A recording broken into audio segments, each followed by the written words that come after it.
Hello, this is Mr. Collier, and today we're looking at the binomial distribution.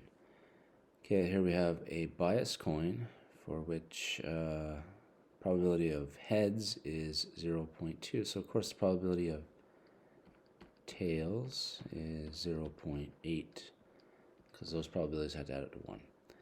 Flip a coin 4 times, list all the ways I could get 2 heads. And there's 6 ways. I'm going to write heads, heads, tails, tails. You can have 2 heads in the middle, or 2 heads like this. Or you could have them alternating heads, tails, or tails, heads.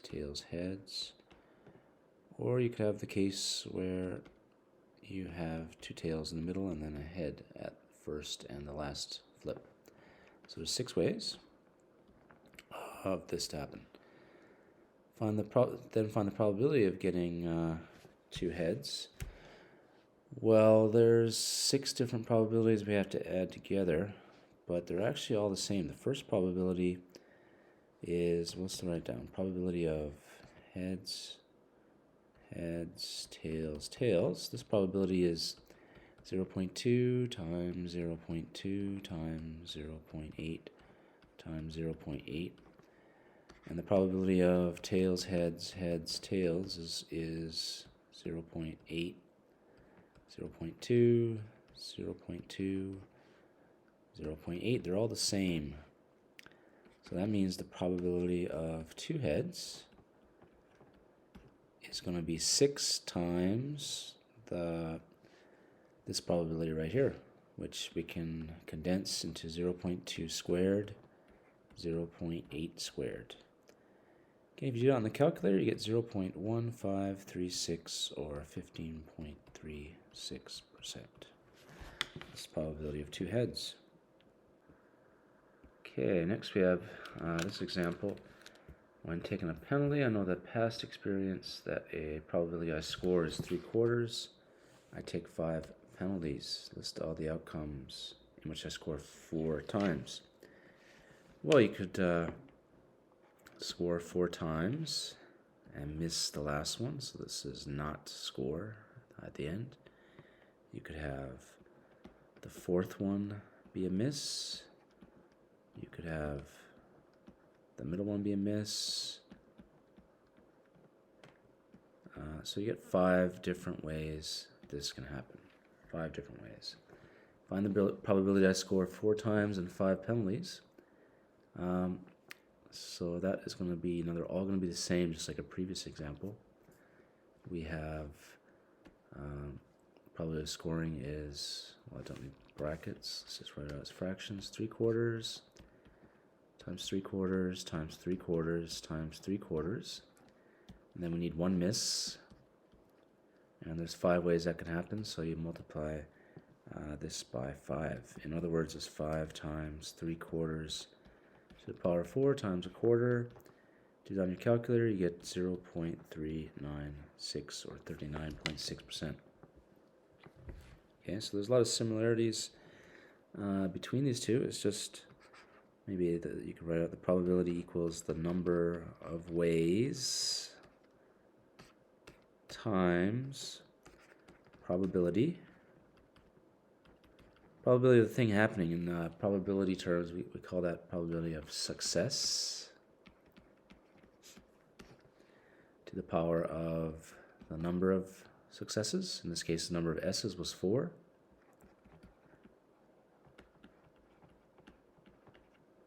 Okay, and then times probability of failure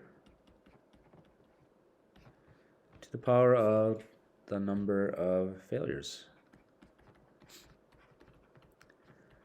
Okay, so you can always do this kind of thing for a binomial distribution. But we do have to assume that the events are independent of each other. So in number 2, we assume that each penalty is independent of each other. Penalty is independent of each other, okay? Or We're also assuming the probability remains constant.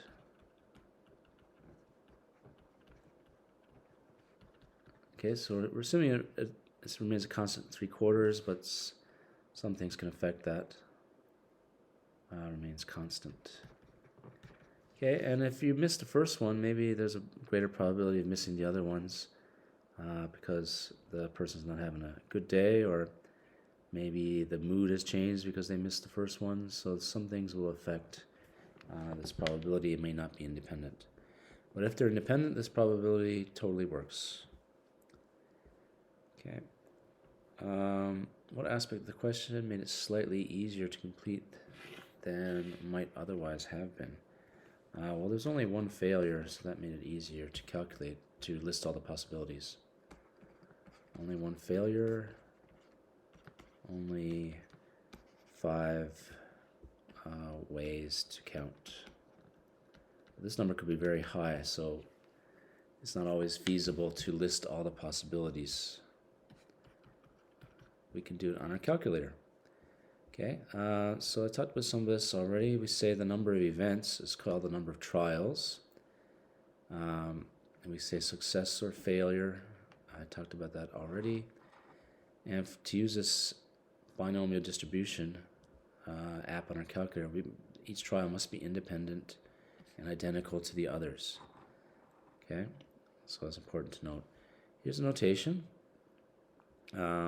So actually this should be 0.2. We're going to use our calculator to calculate this probability that we just did on the previous page. Okay, show that probability of x equals 2 is the same as before. First of all, this is what we write. X has a binomial distribution of number of trials was 4. We flipped the coin 4 times. Probability of success is 0.2. Okay, this is not exactly what we type in our calculator, but this is called the distribution. This is what we write down on paper. Probability x equals 2, and now we use our calculator. This is what we show on paper.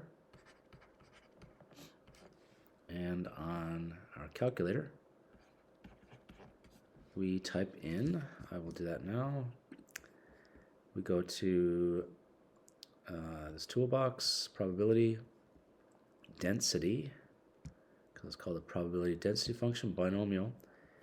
And then you type in 4, 0.2, and 2, and it spits out the same answer as before.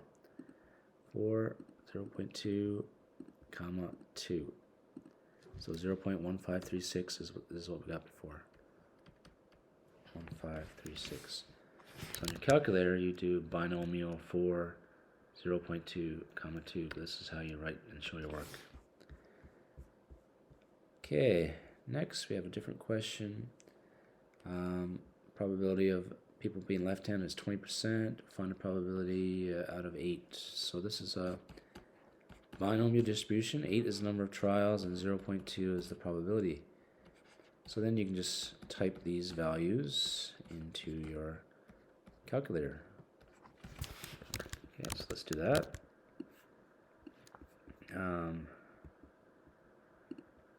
So we have 8, 0.2, and 2 is all ready to go, so 0.294.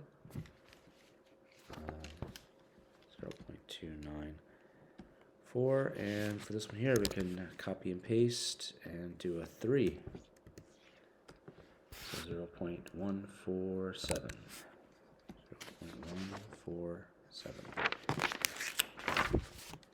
Okay, what might the person consider conducting the survey do to make sure the responses are independent of each other? You ensure random sample. Okay, so for example, we don't want 2 relatives in there. They might be more likely to both be left-handed. Okay. Yeah, so let's leave it at that. We also have a CDF on our calculator as cumulative probability up to that point, okay, including that point, so less than or equal to R. So at most 2 means the probability of x is less than or equal to 2 because it could be equal to 2. Now your calculator only does the probability with the less than or equal to symbol. It includes the 2.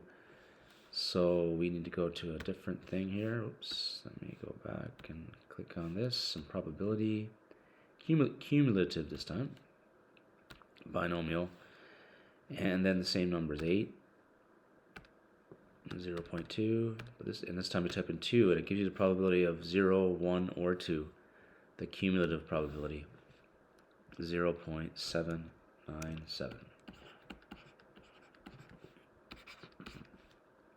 Fewer than 2. Now you can't type this into calculator because it doesn't have the equal sign, so this is the same as probability x is less than or equal to 1. This is the same as 0 and 1 together, right? So I'm going to type in a 1 here and 0.503.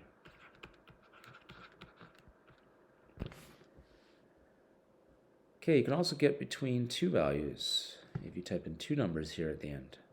Okay, so this is probability 2 is less than or equal to x less than or equal to 4, which gives you the probability of 2, 3, and 4. So I can do the same thing, and I can type in a 2 here, a comma, and a 4, and it gives me that probability 0.486.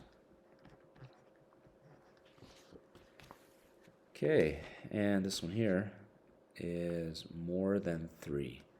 So probably x is more than 3. So that is the same as, it could be, the smallest value could be is 4. And the largest value could be is 8, because we have 8 trials. So we need to do this probability. So we can do that on the calculator. 4 and, oops, 4 comma 8. It gives us 0.0563. Okay, we're going to skip this example and go to this last page here. Expectation, or the expected value, is what you get on average, and actually it's pretty easy. We have the probability of success is 0.7 in 100 trials.